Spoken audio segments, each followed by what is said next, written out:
So Jake develops irrigation, upgrades it, grabs urban growth, and upgrades again. It looks like his food situation is going to go well. Moving forward to Claudius.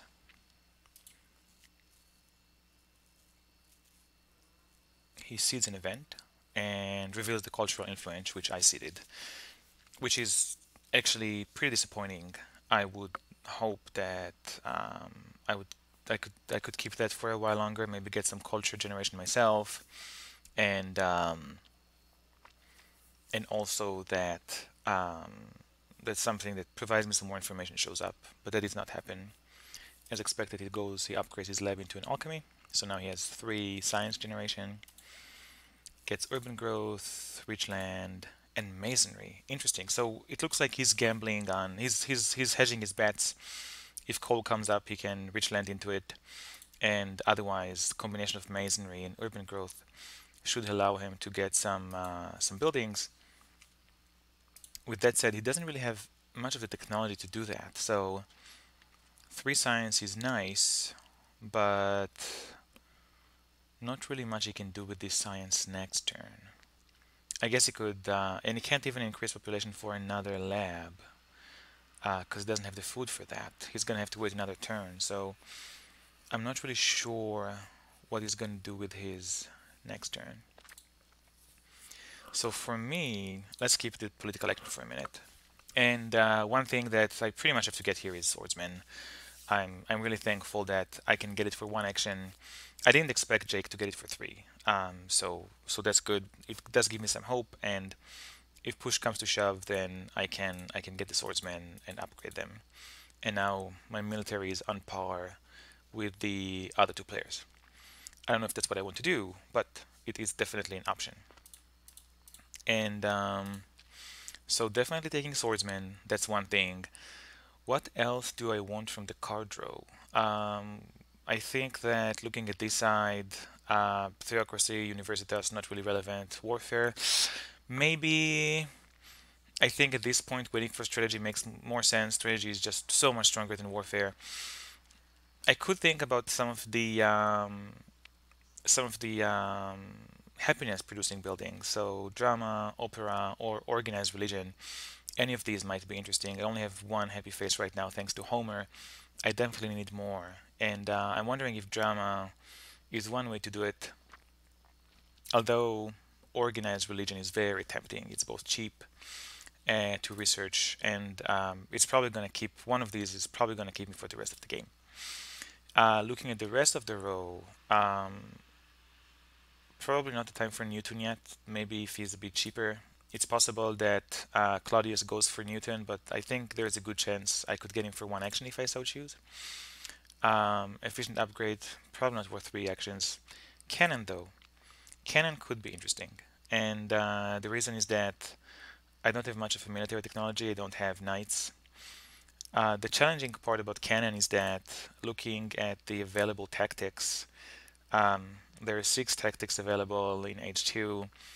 4 of them include cannons, but 2 of them include cavalry as well, knights as well. So cannons could be a nice option forward, but since I don't have the knights, I'm not sure it's going to help that much, and it is quite possible one of the other players is going to leave it behind.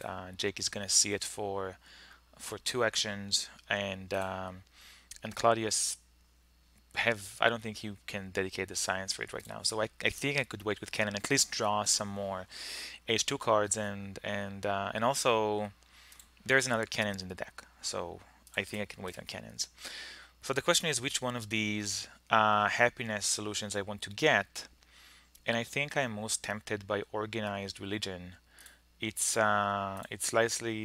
cheaper than opera, and getting the 3 happy faces will be really beneficial for the rest of the game. So if we do that, then the rest of our turn is probably getting the iron and starting on that. And then yeah, I think I can just upgrade iron again and sit at 5 resource production, which will be pretty nice as far as the tally is concerned. My science is ahead, my actions are ahead, and and my resource production is going to be ahead as well.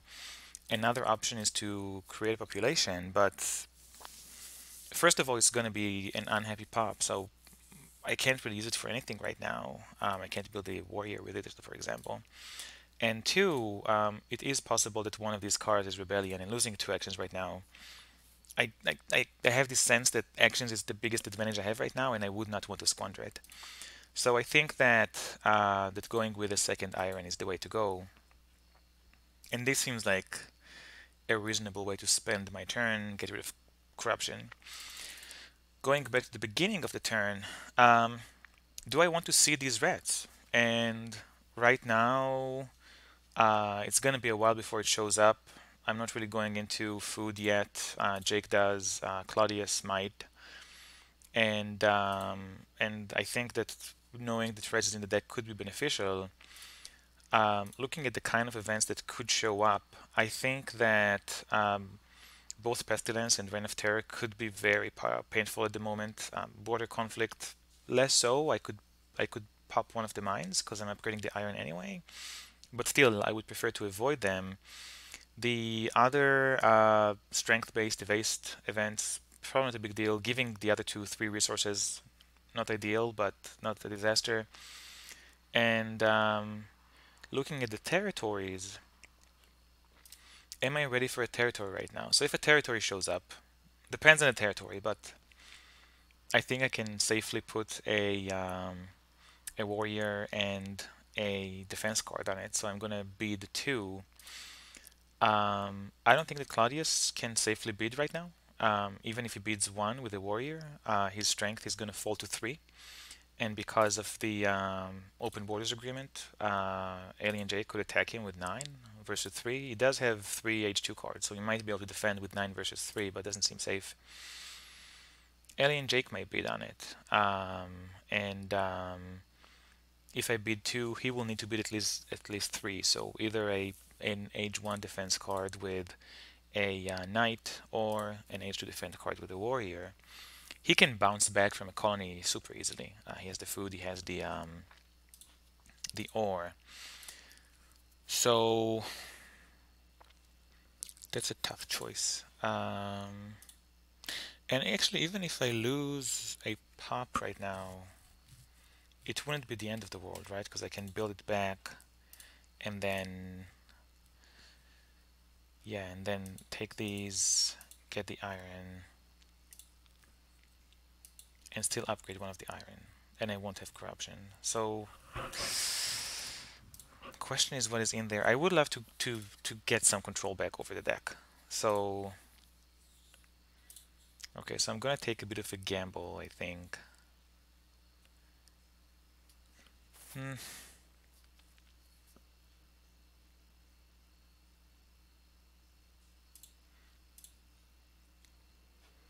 You know what? I'm gonna wait.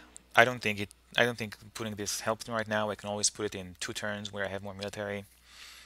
So and it's only 1 point. It's only an H1 event. So let's wait with it and stick to the plan I had before. Getting these, break through the iron, and upgrade. And I think this really is a nice improvement to my infrastructure. So end of turn, what do we discard? Highly likely that heavy cavalry is happening. I really don't think I need 2 enslaves. And do I keep the phalanx? I think someone has phalanx, right? Okay, so I can safely discard the phalanx. In the worst case, I can adopt it. Let's see what we draw. So here's one of these cannon technologies, which I cannot realistically use, unfortunately. Refugees is interesting way to gain 2 points. I don't know if I'm ready to put a territory in the deck. And looking at the new cards that came up here, here's a cavalryman that could be immensely helpful. Here's a Republic and Consmans that AlienJake might want, although his science is pretty low. 2 architectures, yeah, so I think there's some interesting pickings down the line, and I might end up getting that efficient upgrade if it gets low enough.